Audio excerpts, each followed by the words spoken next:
ہمیں جوائن کیا معاشی ماہر ناصر حسین شاہ بخاری صاحب نے۔ سر بہت شکریہ آپ کے وقت کا۔ سر اہم ڈیولپمنٹ، اچھی خبر ہے پاکستان کے لیے، ایک بڑا جو ہے بندرگاہوں میں سرگرمیوں میں بڑا اضافہ دیکھنے میں آیا، ریکارڈ تاریخ جو ہے وہ کی گئی ہے۔ آپ بتائیے گا اس پہ کیا آپ تبصرہ کریں گے؟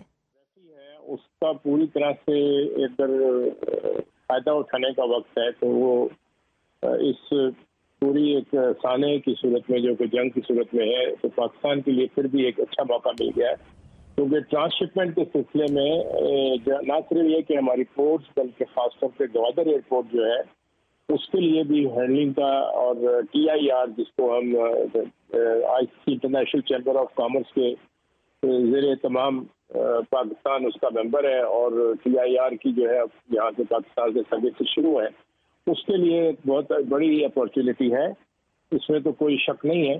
اور ضرورت اس چیز کی ہے کہ اب اسے پوری طرح سے ہم کتنا بہتر طریقے سے اس کا فائدہ اٹھا سکتے ہیں، جو بیسیکلی ایک فیڈر سروس ہے۔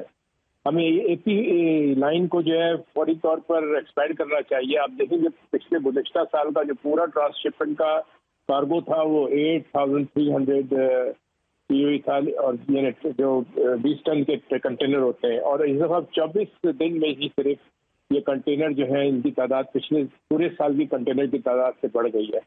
تو اس لیے اب آپ کو فیڈر سروس کی جو ہے اہمیت بڑھ گئی ہے، آپ کو AP لائن کو فوراً ایکسپینڈ کرنا چاہیے، اور AP لائن کے علاوہ ہماری PLSC کو بھی اس کا موقع ملے گا، کیونکہ پاکستانی فلائٹ جو ہے وہ ہرمز سے گزر سکتا ہے، تو اس سے خاص طور پہ جو فوڈ آئٹمز ہیں جس کی کہ امپورٹ ہمارے گلف کنٹریز کی بہت بڑی ضرورت ہے، اس کو سروس کیا جا سکتا ہے۔ تو یہ میں سمجھتا ہوں کہ اس سے کئی ایک نئے مواقع بزنس کے بھی، فورن ایکسچینج کمانے کے بھی ملیں گے، لیکن اہم چیز یہ کہ ہم اس کا کتنا فائدہ اٹھا سکتے ہیں اور کتنی جلدی اس کا فائدہ اٹھا سکتے ہیں۔ صحیح۔ ناصر حسین شاہ بخاری صاحب ہمارے ساتھ ہی موجود رہیے گا۔ ہمیں جوائن کیا ہے ماہر معاشی امور عابد قیوم سلیری صاحب نے۔ سر بہت شکریہ آپ کے وقت کا۔ سر پاکستان کو ایک جو ہے پرکشش منزل قرار دیا جا رہا ہے، بدلتے عالمی منظر نامے میں محفوظ اور مضبوط پاکستان کو دیکھا جا رہا ہے۔ اہم بات ہے، اہم خبر ہے، کیا کہیں گے اس پہ آپ کہ پاکستان کا امیج ایک اچھا جا رہا ہے پوری دنیا میں؟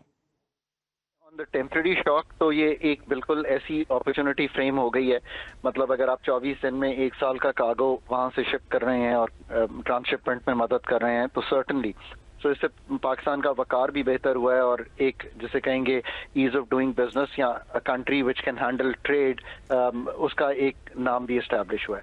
بٹ اصل بات یہی ہے کہ ہمیں یہ دیکھنا ہے کہ کیا یہ اسٹرکچرل شفٹ میں ہم تبدیل کر پاتے ہیں یا نہیں۔ It should not be just temporary shock جو کہ لگے، جس کا مطلب یہ ہے کہ جو کرٹیکل پالیسی ونڈو ہے، اور اس کو انسٹیٹیوشنلائز کرنے کے لیے ہمیں اپنی جو ریگولیٹری فریم ورک ہے اس کو اسٹرینتھن کرنا ہے، ہمیں جو اپنی ابیلٹی ٹو ہینڈل یہ پورا ہے ایریا کی شپمنٹ، اس کو ہینڈل کرنا ہے۔ سو جہاں جیوگرافی ایز اے ڈیسٹنی ہے تو دس چینجز اس to geography as a strategy, اور آبویسلی آنے والے وقتوں میں گوادر جو ہے which can be a Gulf, China, Central Asia corridor. Pakistan میں ہمیشہ کہتا ہوں کہ Karachi is the present for Pakistan, but Gwadar is the future of Pakistan's logistic strategy. And this is how we should think about it. اور یہ یاد رکھیے کہ اس میں چونکہ بہت سی اور چیزیں انوالو ہوتی ہیں، warehousing, cold chains, freight corridors, container terminals, that's how you create a logistic hub, اور اس میں اسپیشل اکنامک زونز کا بھی ایک پارٹ ہے۔ سو کین وی یہ shorter rerouting of distances versus congested Gulf alternatives, can we be that? Of course we can be that. So Pakistan کے لیے ایک اچھی اپرچونٹی ہے، اور اس کو ضرور ہمیں اسٹرکچرلی تبدیل کرنا چاہیے into making Karachi and hub, جس کو کہتے ہیں نا ایک ہب اینڈ اسپوک ماڈل، یہاں پہ آئیں، ٹرانس شپمنٹ ہو، پھر آگے جائیں all the way to Europe. This is the crux of the metre.